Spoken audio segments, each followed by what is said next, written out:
इतना सारा हुआ, उन पर एक दाग नहीं लगा। दोस्तों, सन 1947 ये एक ऐसा वर्ष था जिस समय लाखों लोगों की मौत हुई। भारत पाकिस्तान का विभाजन हुआ। इसी समय दोस्तों, भारत में एक ऐसा लड़का भी आया पाकिस्तान से, जिसने विभाजन में अपने परिवार को खोया, अपनी संपत्ति पाकिस्तान में छोड़कर भारत आया पलायन करके। आपने जो फैसला दिया है, हम सभी को उसका सम्मान करना चाहिए। दोस्तों, इसी व्यक्ति के लिए सोचिए, बराक ओबामा ने कहा कि जब वो बोलता है तो पूरा विश्व सुनता है। बराक ओबामा ने इस व्यक्ति को अपना गुरु मान लिया। जी हाँ दोस्तों, मैं बात कर रहा हूँ भारत के पूर्व प्रधानमंत्री डॉक्टर मनमोहन सिंह का। माननीय डॉक्टर मनमोहन सिंह जी का स्मरण करना चाहूंगा। दोस्तों, आज हम देखेंगे मनमोहन सिंह के जीवन के उन पहलुओं की, उन्होंने क्या क्या देश के लिए किया, क्या क्या सही फैसला किया और क्या कुछ गलत फैसला किया। I have not authorized anyone to purchase any votes. तो वीडियो में बने रहना, बाकी चैनल को सब्सक्राइब कर लेना और वीडियो को लाइक जरूर कर लेना। दोस्तों, डॉक्टर मनमोहन सिंह भारत के 13वें प्रधानमंत्री बने। इनसे पहले अटल बिहारी वाजपेयी प्रधानमंत्री थे 2004 से पहले, और इनके बाद जो अभी वर्तमान में प्रधानमंत्री हैं नरेंद्र मोदी, वो बने 2014 के बाद। यानी कि इनका कार्यकाल 2004 से 2014 तक रहा।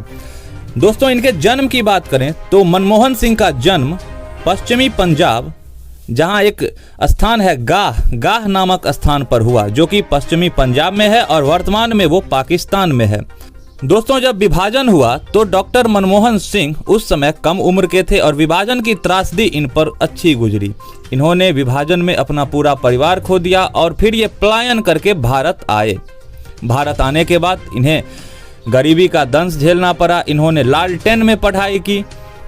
लेकिन दोस्तों, डॉक्टर मनमोहन सिंह पढ़ने में काफ़ी अव्वल थे और इन्हीं वजह से इन्हें स्कॉलरशिप मिला और ये प्रारंभ में पंजाब यूनिवर्सिटी में पढ़ाई किए, जो कि चंडीगढ़ में है। उसके बाद ब्रिटेन में कैम्ब्रिज विश्वविद्यालय में इन्होंने पढ़ाई की और फिर ये अर्थशास्त्री के रूप में अर्थशास्त्र की डिग्री लेने, यानी कि अर्थशास्त्र में PhD करने के लिए ऑक्सफोर्ड यूनिवर्सिटी में दाखिला लिया और ऑक्सफोर्ड यूनिवर्सिटी से इन्होंने अर्थशास्त्र में डॉक्टरेट की डिग्री हासिल की। उनसे वफा की उम्मीद जो जानते नहीं वफा क्या है।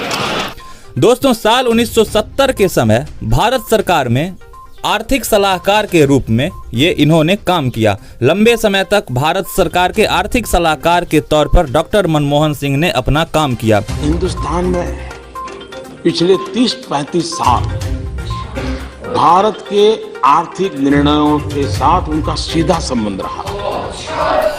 ये उस समय प्रधानमंत्री को आर्थिक सलाह दिया करते थे, जिसके बाद इन्हें रिजर्व बैंक के गवर्नर के रूप में भी इन्होंने काम किया। 1982 में इन्हें रिजर्व बैंक का गवर्नर बनाया गया और ये 1982 से 1985 तक रिजर्व बैंक के गवर्नर भी बने। इस देश में शायद ही कोई ऐसा अर्थ जगत का व्यक्ति होगा जिसने हिंदुस्तान के 70 साल की आजादी में आधा समय।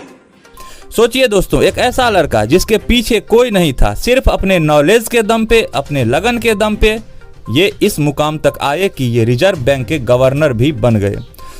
दोस्तों, इनके क्षमता को देखते हुए 1991 में इन्हें राज्यसभा से वित्त मंत्री बनाया गया। वित्त मंत्री बनने जैसे ही वित्त मंत्री डॉक्टर मनमोहन सिंह बने, देश में आर्थिक संकट आ गया था। देश की अर्थव्यवस्था पूरी तरह चरमरा गई थी। दोस्तों, आप आज का पाकिस्तान देखिए, आज पाकिस्तान की अर्थव्यवस्था कैसी गिर गई है। ऐसी ही कुछ हालत भारत की भी हो गई थी 1991 में।